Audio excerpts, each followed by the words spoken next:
My name is Khushi Singhal, and I'm a 17-year-old living in Delhi, India. So the story goes like this. This incident happened to me a few months back.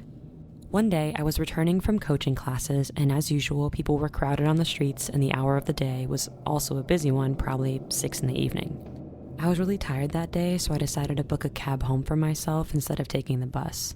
It was a distance of about 21 miles between my home and class, and it took about 1.5 to 2 hours to reach home. While I was in the cab, suddenly I was shaken a bit and the car stopped just about a mile away from my home, but because it was so dark, it seemed to be a pretty long journey. So I decided to walk home as it was too late to take another vehicle.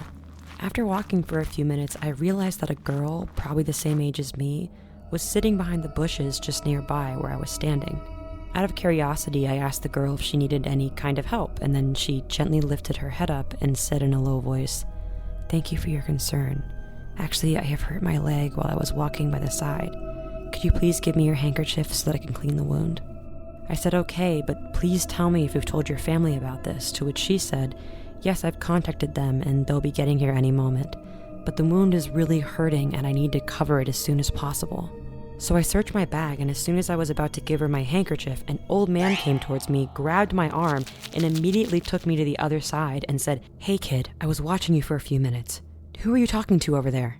Then I replied, "I was speaking to that girl over there to ask if she needed my help and was about to give her my hanky, but you grabbed my hand." And the next thing the man said to me left me in complete silence and with a deep horror inside of me. "Listen, the girl which you are referring to was nowhere there. And I guess it was not a human, but the ghost of the girl who died 26 years ago in a road accident here. And it's good that you haven't given any of your belongings to her, because if you had, it would be a really big problem for you, like you can't even imagine. Now don't stop anywhere until you reach home." I was left shaken and out of my senses. I ran straight home as fast as I could.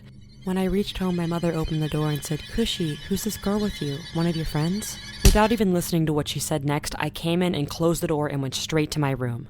That night I couldn't sleep, so I tried to calm myself down. I fell asleep and ultimately woke up the next morning. I then realized I was lucky enough that I didn't give this girl my handkerchief, because if I had done so, she probably would have chased me.